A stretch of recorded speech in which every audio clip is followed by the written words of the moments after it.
Hi, I'm Guy Powell, and welcome to the next episode of the backstory on the Shroud of Turin. If you haven't already done so, please visit guypowell.com and sign up for more episodes. Today, we're talking with Mark Guscin. He is a Shroud and Sudarium researcher. I am the author of the upcoming book, The Only Witness, a history of the Shroud of Turin. It's a historical fiction tracing a possible yet plausible history of the Shroud over the last 2 millennia. So with that, let me introduce Mark. Mark Guscin obtained a first-class honors degree in Latin and Greek from the University of Manchester at the age of 19, and a PhD in history from the Universities of London and Oviedo, Spain. He is the author of various books of popular and academic history, including an award-winning biography of Lady Hester Stanhope, which he wrote in Spanish, a biography of Sir John Moore, also in Spanish, and various books on religious history. His publications also include La Piedra del Destino in 2006, A Very Good Sort of Man, a biography of Charles Louis Marion in 2017, and Las Coruñas del Mundo in 2019, and with Cambridge scholars, The Tradition of the Image of Edessa and the Murder of Asunta Yongfang in 2018. He also runs a translation agency in Spain. Recently, he also wrote the book, The History of the Sudarium of Oviedo, How It Came from Jerusalem to Northern Spain in the 7th century AD. Mark, thank you so much for being here. Welcome. My pleasure. Thanks very much for inviting me. I hope we'll be able to talk about various different aspects of the Shroud and the Sudarium, see how they can possibly fit together, provide joint supporting circumstantial evidence. Yeah, absolutely. And I think there's quite a bit there. But before we do that, tell us what your backstory is on the Shroud of Turin and also how you got involved with the Sudarium of Oviedo. Yeah, well, it goes back to my days at school in Leeds in the north of England. And I was at a Jesuit school. And one day they decided that they were going to take us to the cinema to see David Rolfe's first documentary, The Silent Witness, back in 1978, it must have been. And what was funny about that, and it actually got in the local newspapers, is that the standard cinemas wouldn't show it because they had all of their timetables booked up and everything. And the only cinema that they could find that would project it for schools and people was, I suppose you could delicately call it, an adult cinema, that showed adult films. But as that was late at night, so it got in the newspapers, that schoolboys from a Jesuit school are going to an X-rated cinema on the school's authority. It was quite funny. But, well, they showed us this documentary, The Silent Witness, and it just sort of really got me hooked. I'll be forever in debt to David Rolfe for that. I've met David on numerous occasions. I've worked with him and been in other films that he's made. And it's great. He's the guy that actually introduced me to this subject. And then because of my studies, the degree in Latin and Greek and classics and everything, it just sort of seemed to fit in that the weak area in Shroud studies was, and to an extent still is, the history of the cloth. And then when I emigrated to Spain, I found out about the Sudarium and how it's like a complementary, I hesitate to use the word relic because that is like automatically saying it's authentic. But I'll use the word just because it's the easiest word to use. And again, the history there, you've got this great limitation. There's not that many people today who are fluent in Latin and Greek under a certain age because, not that many people study it anymore. And it was just an outstanding in the way of pending, in the meaning of pending. It was a subject that hadn't really been looked at. And I thought, okay, I can do this. My speciality is working in archives, finding manuscripts. You sort of develop, like in any profession, experience teaches you, and you know where to look, you know what you're looking for. And I just love working in archives and digging up manuscripts, especially when people tell me I won't find anything. Somebody tells me, no, there's nothing here, you're not going to find anything, then that's the best way of making me stay there for a few weeks. Okay. And because I'll say, yes, there's always something. It's never all done. People do tend to get that impression as well. Now that so many thousands of manuscripts are digitized, people get this idea that everything is online. And that's just not true. There's still hundreds of thousands of manuscripts that people haven't looked at in hundreds of years. There's an awful lot of work involved in that, most of which never sees the light of day because you don't find anything. What does get published and what does see the light of day is when you actually find something. But nobody is particularly interested in the days and weeks that you can spend plowing through piles of manuscripts and you don't get anything. But that's what it involves. But I love it. I'm very happy doing that. Yeah, absolutely. And I can imagine the dust and the white gloves and and being involved in that. That must be a lot of fun. And I think you're right. The challenge of when somebody says, "Guy, you can't do that," or "Mark, you can't do that," then all the more to prove them wrong. Yeah, exactly. It's like saying, right, you shouldn't have said that. There was one of the best experiences I've had in an archive was in a monastery in Mount Athos on Greece. Mount Athos is a peninsula. I don't know if everybody's aware of this, where the only thing that's on this peninsula is Orthodox monasteries.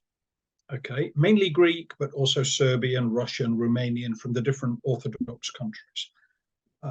Their strong point is they have 25% of Greek manuscripts that exist in all the world.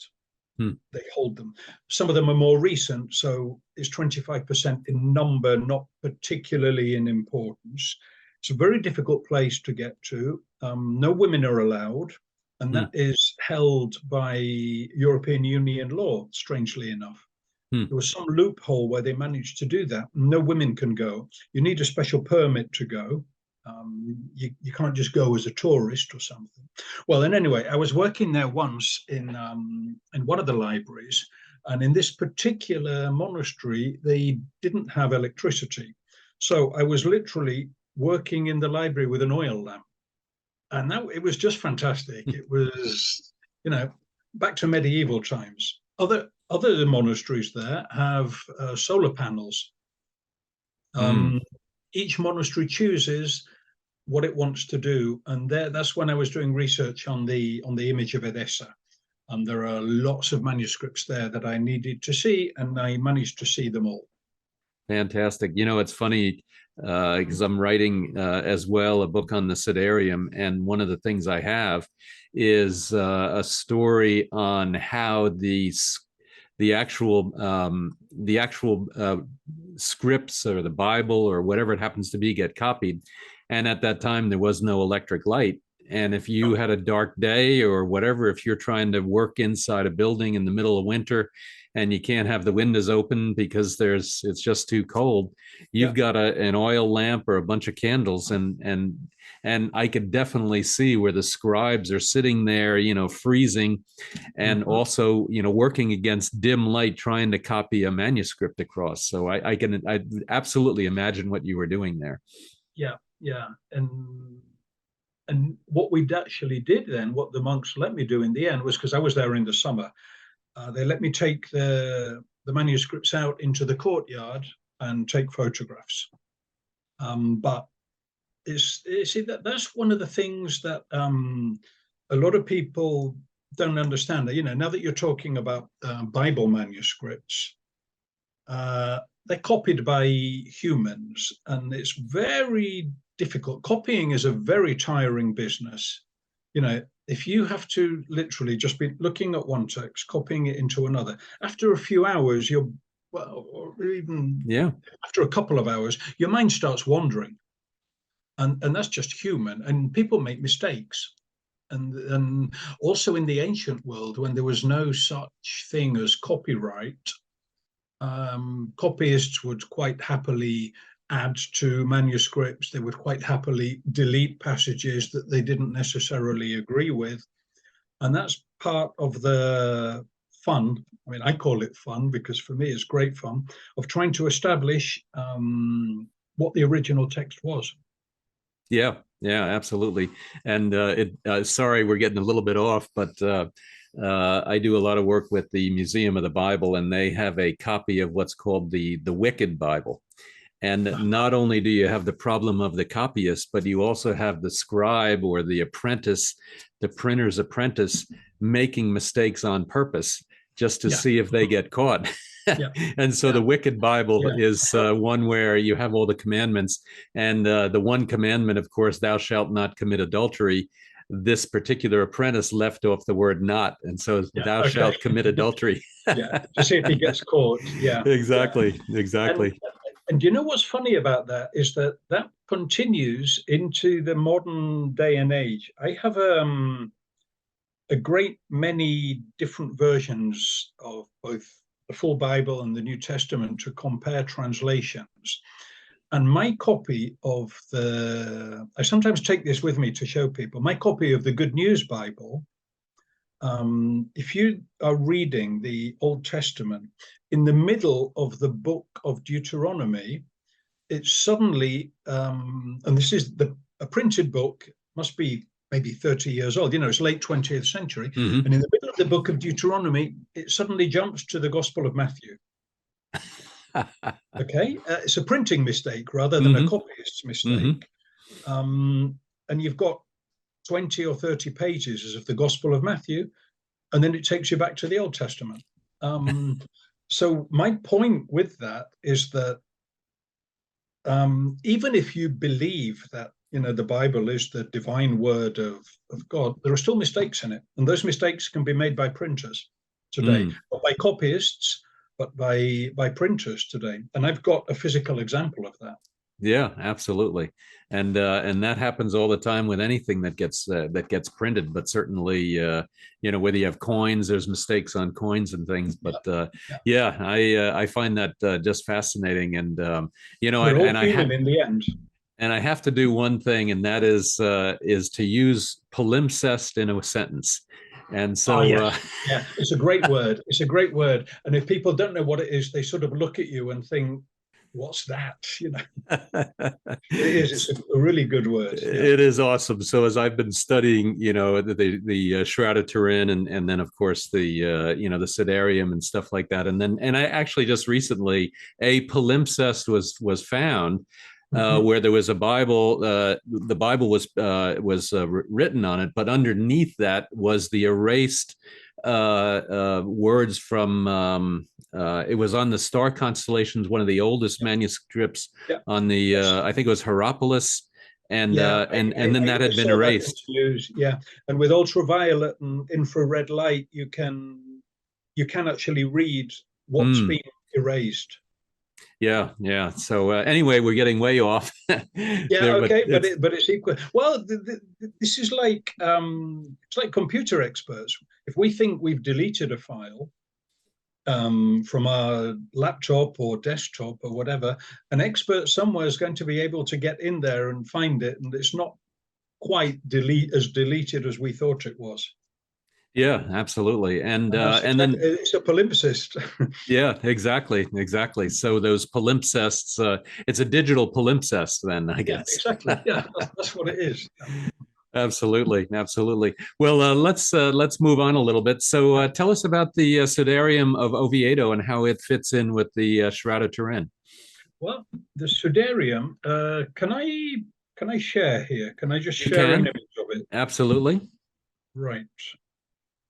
Just give me a minute while I share this. Okay. I'm not. Do you see the share button there? Yeah. Here we go. Okay, just by way of introduction, that is the cathedral in the town or the city of Oviedo in the north of Spain. Okay, and can you see that, the cloth? Yep, absolutely. Okay, that is the Sudarium of Oviedo. As people say, you look at it, there's no image on it. It's all creased, it's all been rolled up, screwed up. It's just a dirty old cloth with some stains on it. You don't actually get inspired at all by seeing that. You know, on the shroud, you've got this image of a crucified man, and no matter when it comes from, that image is mysterious and unexplained, and nobody's been able to replicate it, no matter what they claim. They haven't. But you look at this, and it's just nothing. Mm. Where this cloth gets interesting is when you start to analyze the stains on it, okay, which are, well, the main stains, can you, if I use the cursor, can you see it? Yep, Can you see that absolutely. moving? Right. Yep, absolutely. These main stains here are made up of 1 part human blood and 6 parts pleural edema fluid, which is a liquid that collects in the lungs when somebody dies of asphyxiation. Okay. The stains have been reproduced in a laboratory, and these stains over here on the left of the image, for example, another thing, sorry, let me just go back to the main stains here, is that is post-mortem blood.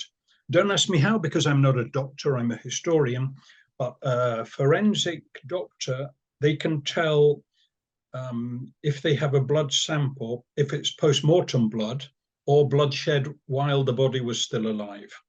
Okay, don't ask me how, because I don't know how.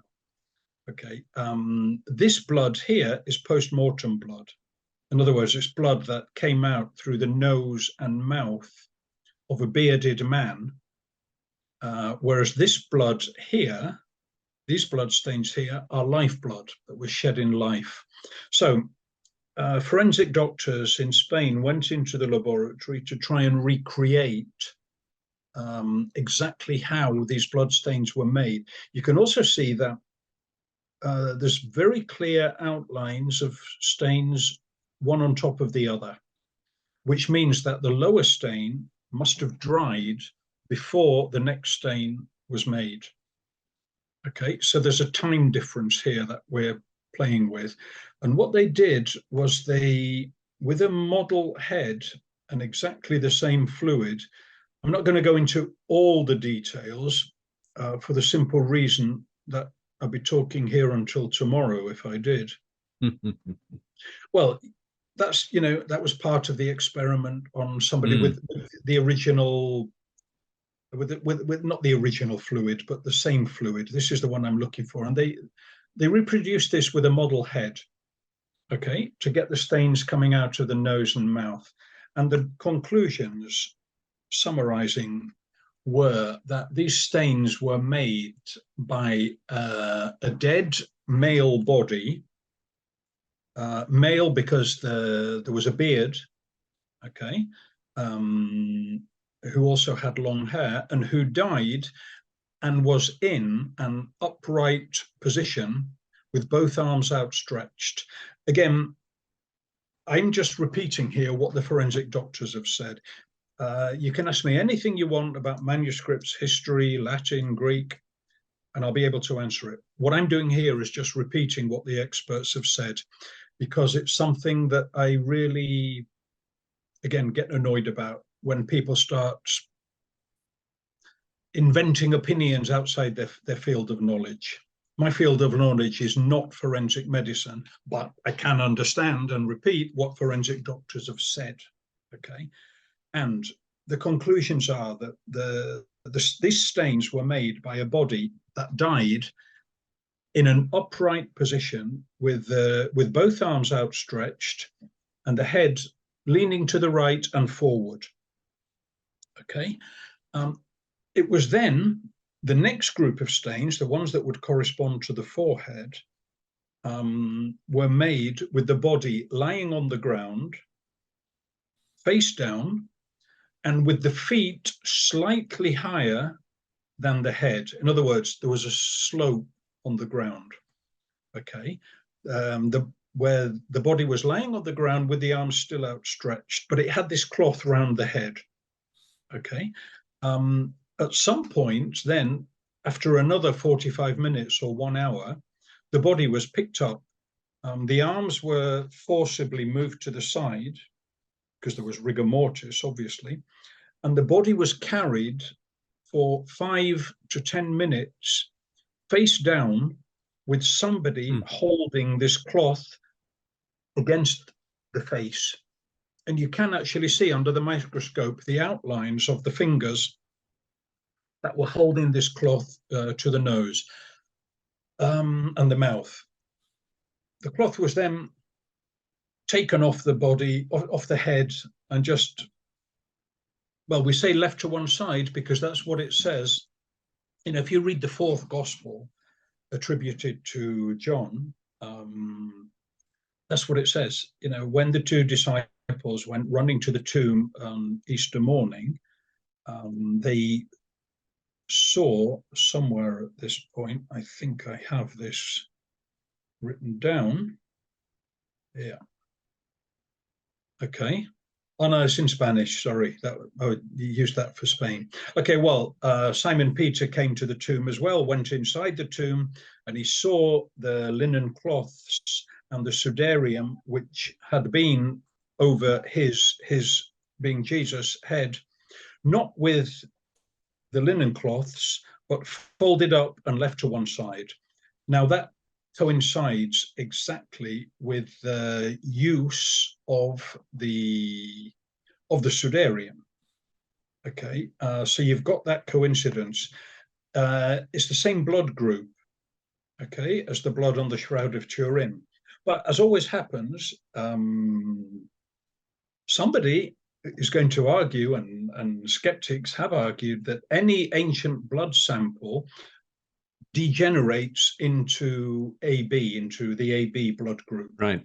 And again, I don't have the medical knowledge to argue one way or another. I know what I've read, I know what people say, but that's all.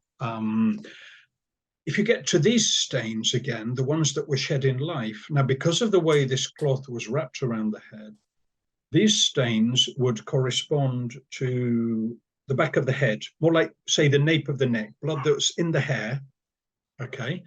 And those stains are there, and they are also on the shroud. Corresponds to this area on the back image, the dorsal image of the shroud. This, you know, you can see here the back and the shoulders. This corresponds to the back of the head. These blood stains here correspond to the same area on the back of the head. So can you see that? If I move it forward, yes. Can you see that with a comparison? Yes. The shroud obviously is not green, and the Sudarium is not bright red like that. That's just for the sake of comparison.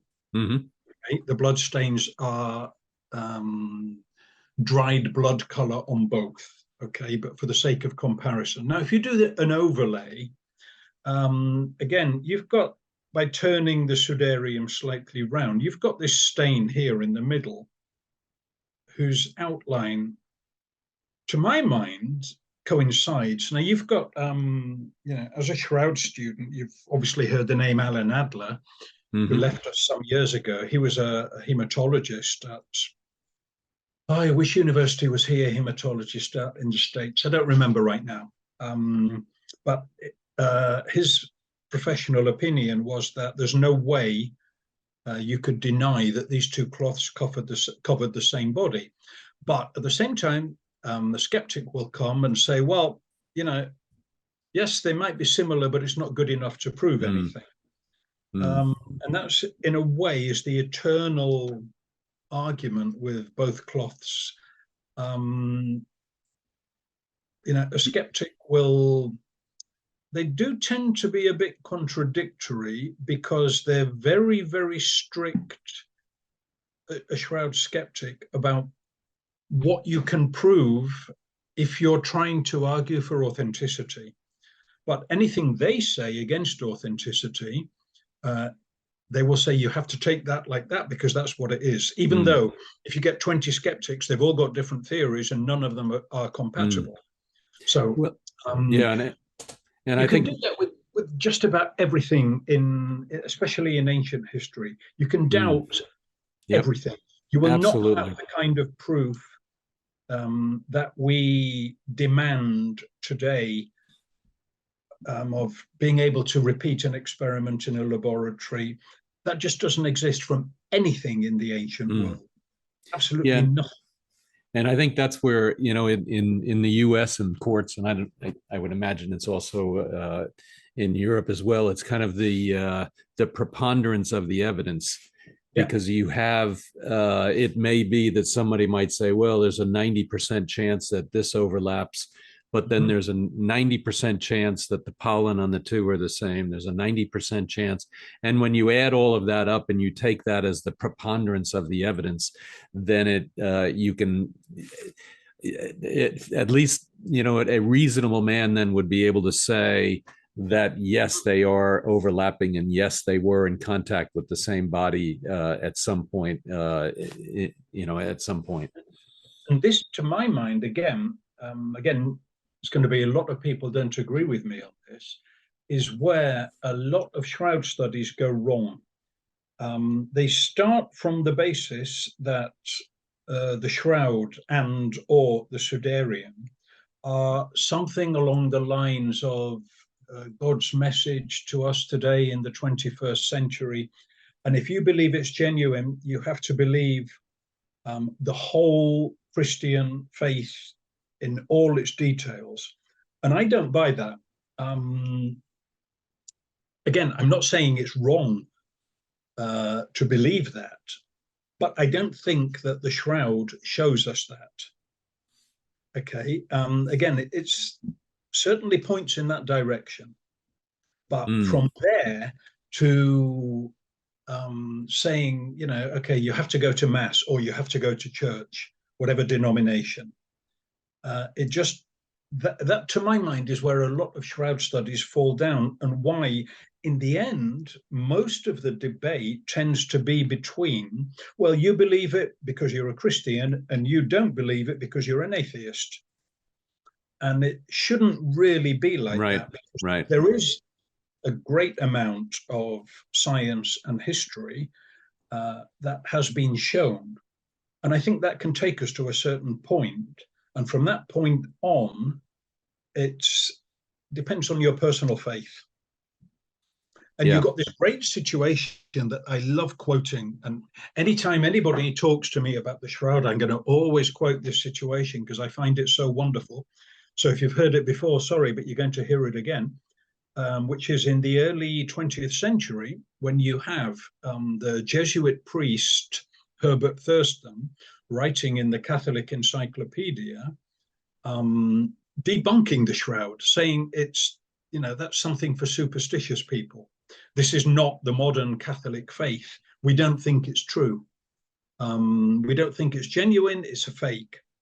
And a couple of years later, you have the French scientist Yves Delage, a declared atheist, arguing in the French Academy that the shroud was genuine. Arguing from a purely scientific basis and saying, well, if I believe that there was a person called Jesus of Nazareth who existed, what's the problem if there's a cloth that was used to bury his body? Doesn't prove the resurrection, doesn't prove the Christian faith. It's just an object. Right. And you've got this wonderful situation of a Jesuit priest saying it's all superstition and a declared atheist saying it's genuine. And I just find that amazing. Yeah, exactly. So since we've got this, the image of the Sudarium overlaying with the Sudarium and the shroud, how do you believe the body was actually brought from Golgotha to from the base of the cross over to the tomb. Well, There's a lot of depictions where it's carried in the shroud. The body is carried in the shroud. Do you think that that's the case, or do you have a different? If we go on the evidence provided by the Sudarium, the body must have been carried face down. Obviously, some people either holding the shoulders or the arms, and other people holding the feet, and someone else holding this cloth to the face. Why would they do that?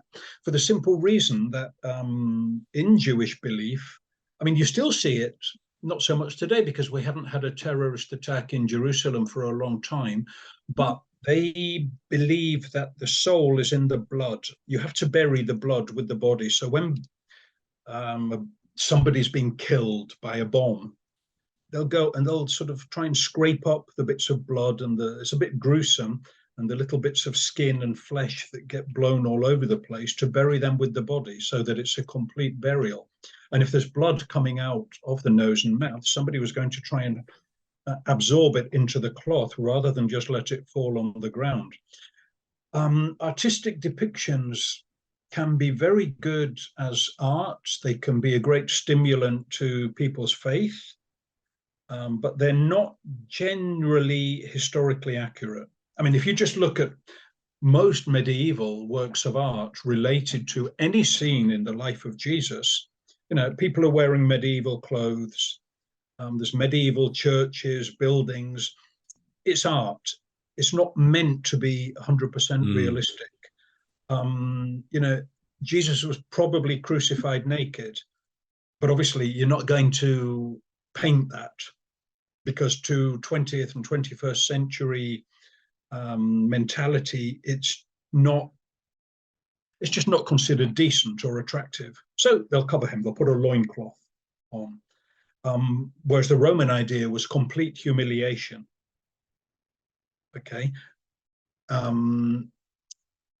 So art always depends on the age when it's produced, and that's fine.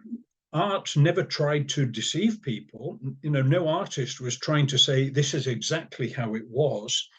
They are trying to provoke an emotional reaction in whoever looked at their work of art, and that's good as well. It's just that it shouldn't be taken as what happened.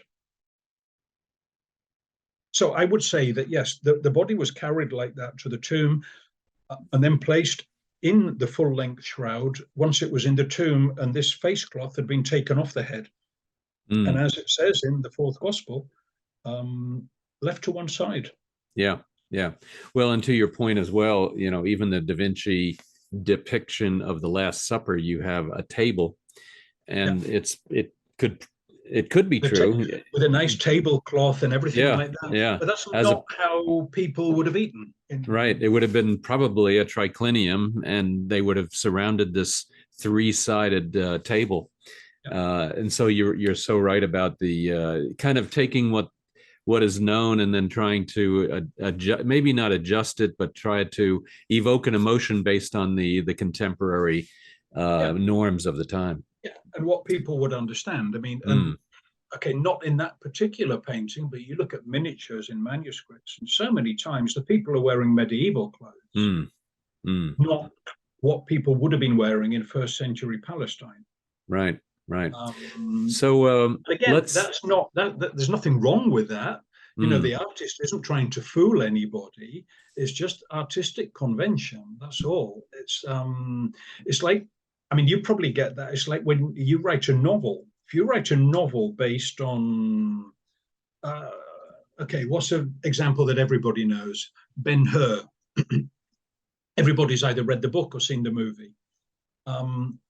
Is the author trying to say that's what happened? No, it's a novel. It's orthodox in its beliefs and comments about Christ, and it's trying to provoke an emotional reaction, which it does. Yeah, yeah, absolutely. It's not true. It's not an actual event. Yeah, absolutely. And although it does, and I think that's actually kind of what my book is about, is to be able to learn something about the history and the times and things like that, and yet make it in a way that the story that makes it entertaining and interesting, so so that you actually learn more. Well, everybody wants to read academic books. Yeah, exactly. So if you Great, put it in, if you put them into a novel, so to speak, then you can actually get a lot of the points across that you might not otherwise be able to. And at the same time, you're talking to a human side of people through a novel and through painting and through art. Right, absolutely. And that's good. That's good Yeah. as well. You know, I'm not in any way trying to criticize that. I think it's great, as long as you realize. Well, sometimes, I mean, I don't know if you've read The Name of the Rose by Umberto Eco. I have, yes. Now, in his introduction, he invented this amazing story about how he found this story in a medieval manuscript and everything like that. And so many people believed it. And you say, well, no, that's just part of the story. He's just having you on. That's just part of the novel. But so many people actually believed that what he said in the introduction was true. And it's funny how that works. Yep, absolutely. Let's change the direction here a little bit. So how is the history of the Sudarium and the history of the Shroud, how are they interwoven, using a cloth term? Yeah. How are they interwoven between each other? I mean, let's just say first that there's no way around the fact that the history of the Shroud is difficult. Again, there's two sides to every story, or 100 sides to every story, as there always is. No, but for example, here again, I'm thinking what a lot of skeptics say, just kind of twisting the information and saying there's no evidence of the Shroud before the 14th century. And you're saying no, that is not actually true. There's plenty of mentions of the burial shroud of Christ before the 14th century. You know, historical documents are not full of them, but there's certainly enough to credit and believe that the burial shroud survived and was kept and was venerated. Okay, the question is that the shroud that today is kept in Turin?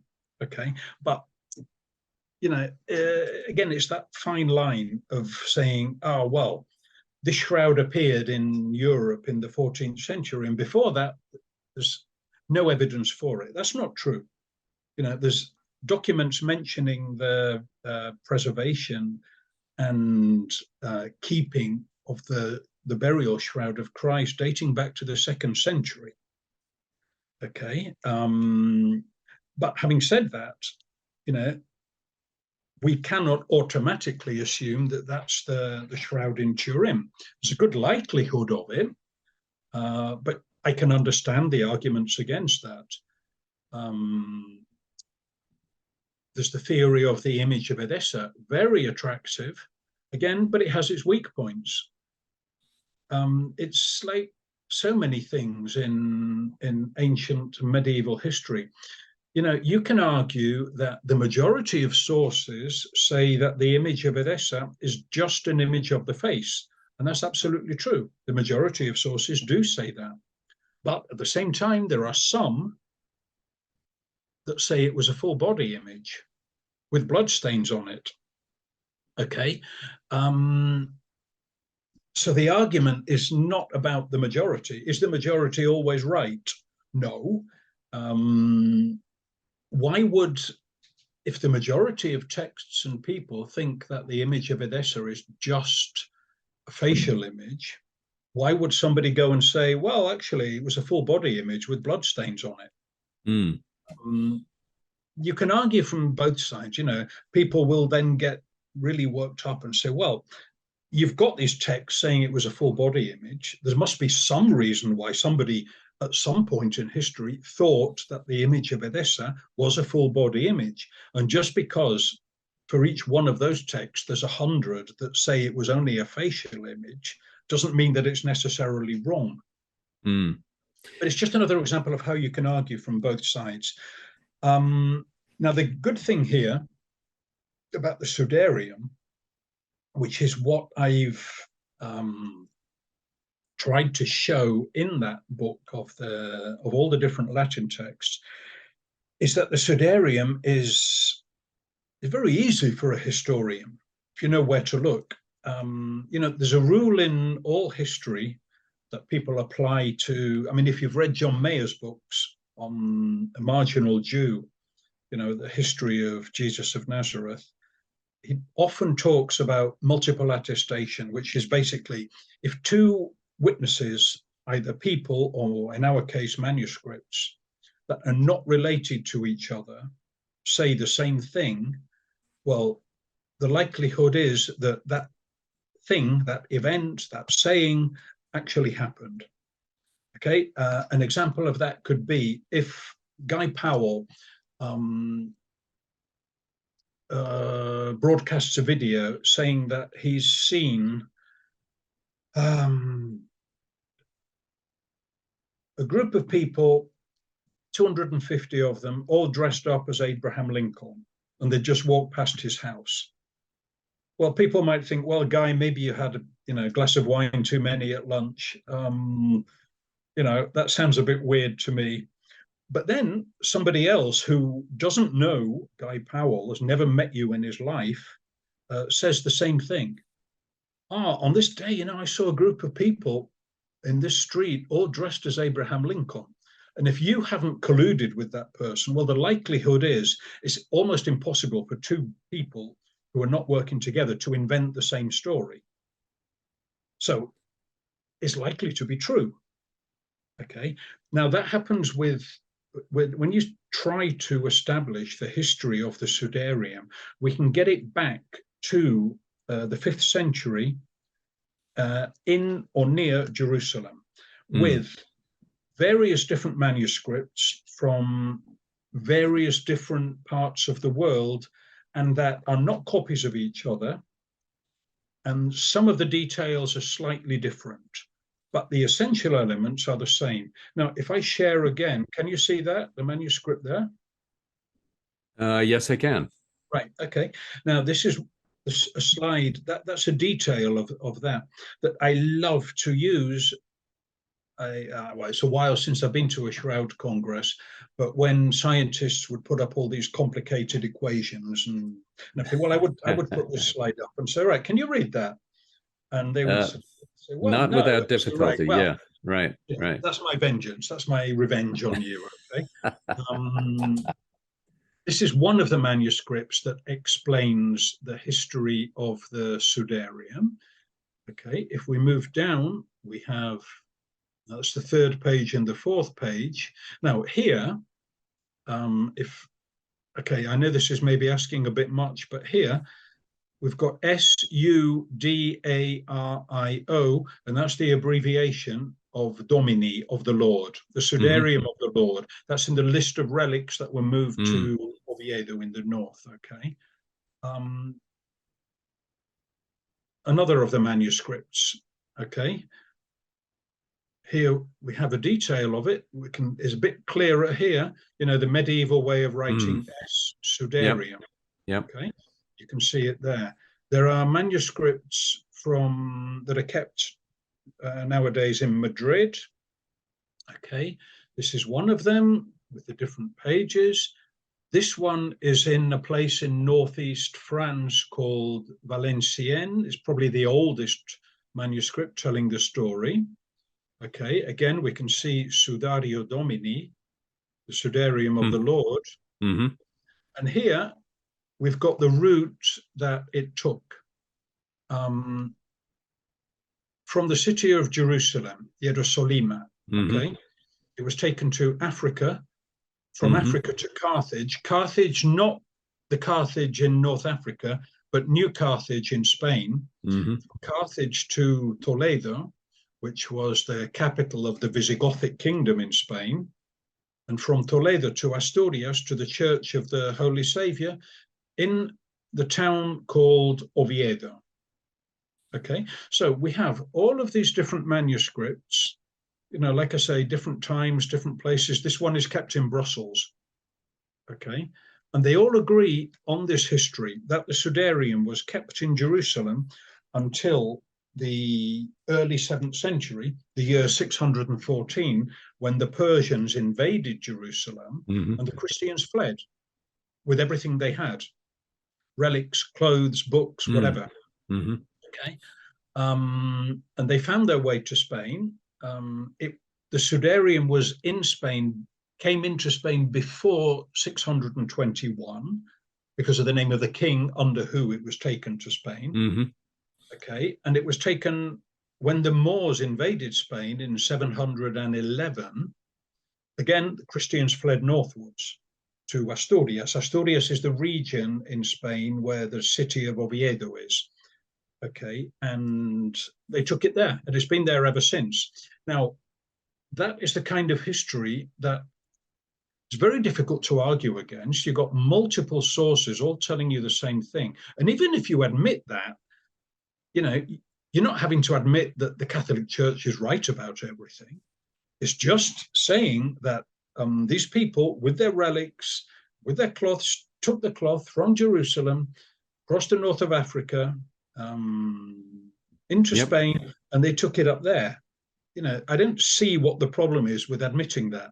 But again, a skeptic, they tend to get very scared of admitting anything because it might say, wow, you know, I can't say that there might be a God. But this is not saying that. This is just saying what happened to a certain object. Then there's another document, which is a kind of diary of a pilgrimage.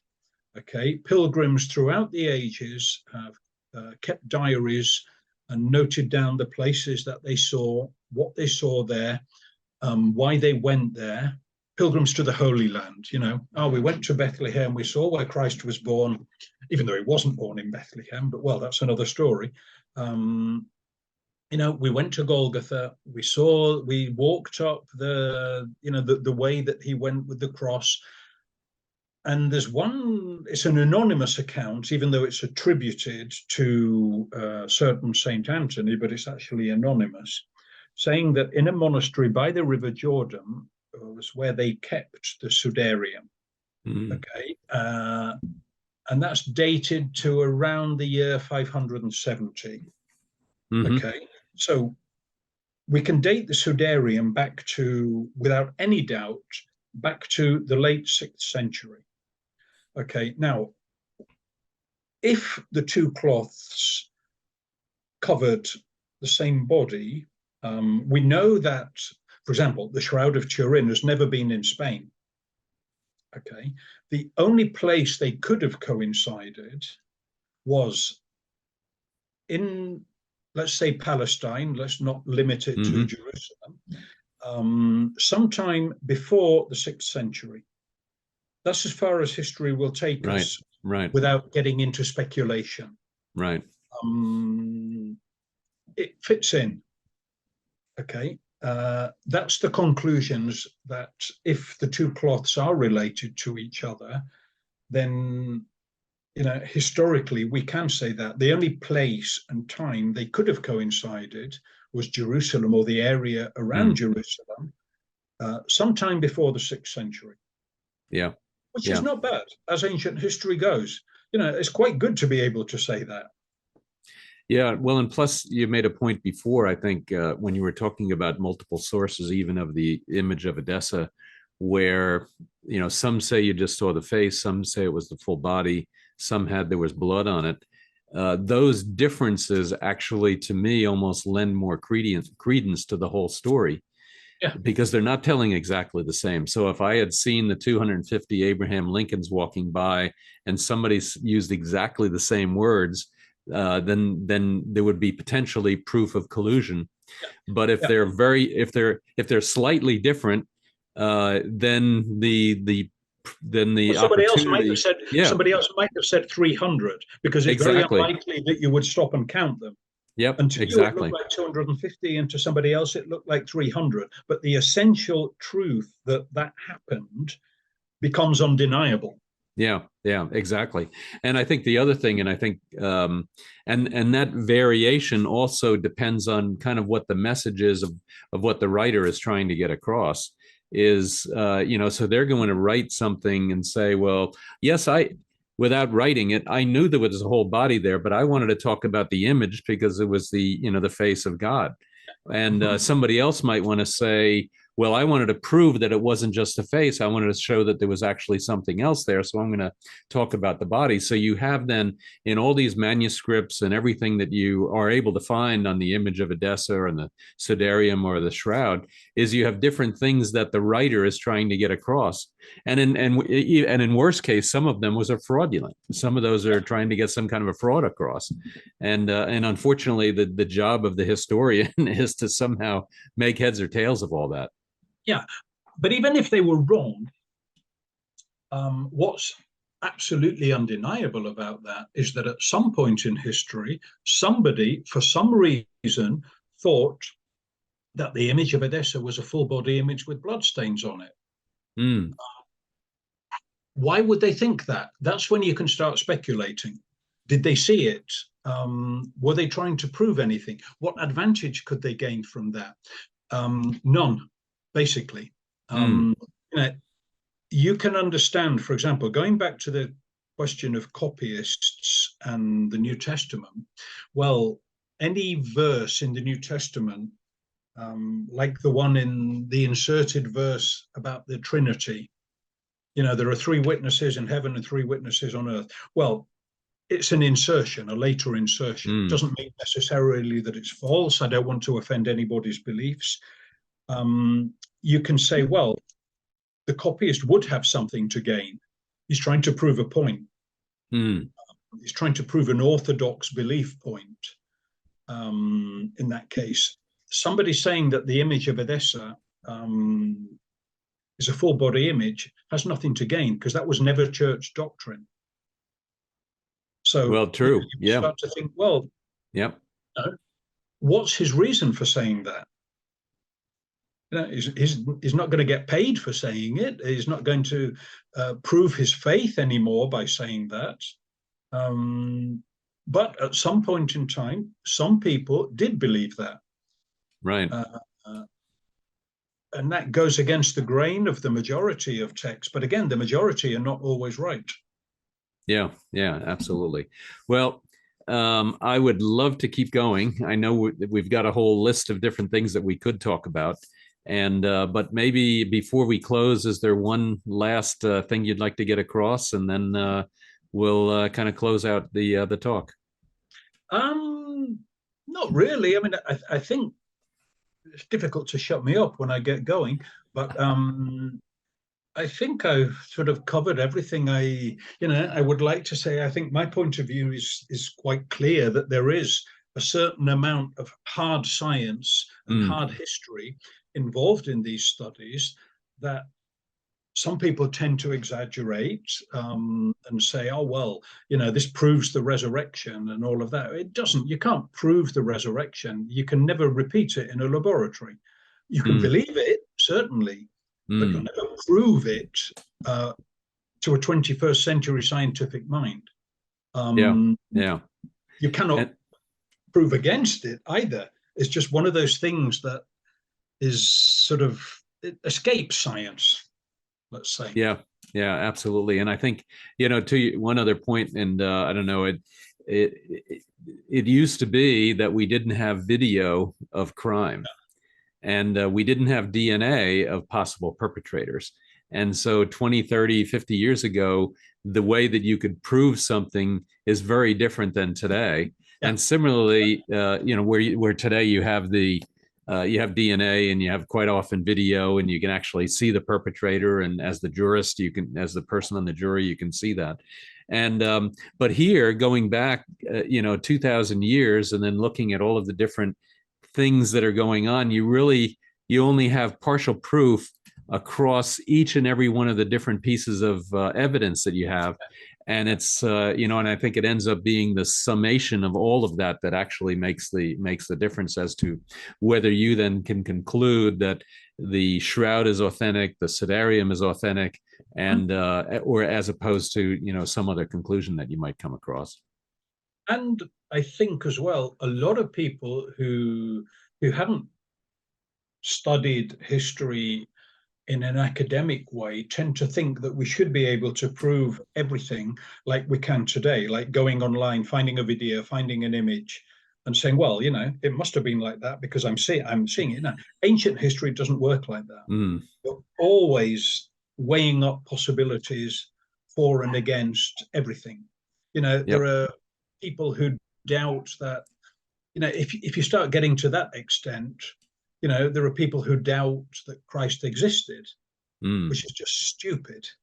There's, so much evidence in favor of him existing, much more than for many other figures from the ancient world. And maybe, just by way of summary, what I would like to say is I'll be very happy if one day the whole debate about the shroud and the Sudarium can be separated from this sort of dichotomy of believer, non-believer. Yeah. I understand that for a believer, it's much more interesting because you want to find out about what you're believing in. And you want to know as much as possible. And for a non-believer, it's also kind of scary because all of a sudden your life beliefs and your whole being is potentially put into question. I have that impression that happened. I mentioned earlier John Mayer's book, The Marginal Jew.